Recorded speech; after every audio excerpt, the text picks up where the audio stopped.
మీకు ఎప్పుడు తెలిసింది, అసలు ఏం జరిగింది? ఎప్పుడు జరిగిందంటే నిన్న పొద్దున్న 9ంటికి బయట నుంచి బయలుదేరాడు ఇంకా అంతవరకు రాలేదు, 2 అయింది 3 అయింది రాలేదని చెప్పి మేము కంగారులో ఉన్నాము. 16వ తారీఖు జరిగిన సంఘటన ఫస్ట్ ఏంటంటే నేను బ్రతకలేను, నేను చచ్చిపోతా, 2 రోజులు బ్రతికి ఉంటా, నా పవిత్ర జయరాం దగ్గరికి పోతా. ఫస్ట్ ఆ విషయాలు మీతో నేరుగా చెప్పాడు, ఎందుకంటే తను నేరుగా చెప్పాడు. ఎందుకు మీతో చెప్పాల్సిన అవసరం ఉంది? పవిత్ర గురించి అంటే తన భార్య ఉంది కదా, పవిత్ర గురించి మీతో నేరుగా చెప్పాల్సిన అవసరం ఏమొచ్చింది? ఆమె కూడా చెప్పాడు ఈ విషయం. ఆమె కూడా చెప్పాడు, నేను బ్రతకను, పిల్లల్ని చూసుకో, నేను ఉండలేను, నేను ఆమె నిడిచి ఉండలేను, బ్రతకలేను, నేను ఆమె దగ్గరికి వెళ్ళిపోతా అని 10 మంది సమక్షంలో చెప్పారు. పవిత్రతో రిలేషన్ గురించి మీకు ఎప్పటి నుంచి తెలుసు? అంటే పవిత్రతో తను ఉంటున్నాడు కదా, ఎన్ని రోజుల నుంచి ఉంటున్నాడు? అసలు మీరు అంటే తల్లిదండ్రుల పరంగా ఇటు మీ కుటుంబ సభ్యుల పరంగా అసలు ఏం జరగలేదా మధ్యలో?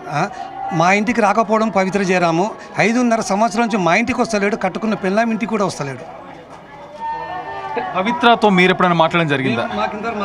మీ కోడలు కానీ అంతటి సంబంధాలు ఏం లేవు మాకు. సో బయటకు వస్తున్న రూమర్స్ అంటే పవిత్రతో ఉన్నప్పటి నుంచి ఇంటిని మర్చిపోయాడు, ఇంట్లో మీ కోడలు కూడా కొడుతూ కొన్ని రోజులు వేధించాడు, ఇబ్బంది పెడుతున్నట్టు కూడా వచ్చింది. మీతో తల్లిదండ్రులతో కూడా మీతో ఎలా ఉండేవారు? తల్లిదండ్రులతో ఏం లేదు, మాతో మాట్లాడు, మీరెవరు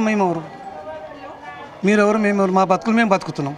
సో మొత్తం దీన్ని ఎలా చూస్తున్నారు మీరు? అంటే తను మా నుండి ఆయనకి ఏమి ఆధారం లేదు, ఆయన నుండి మాకేం ఆధారం లేదు.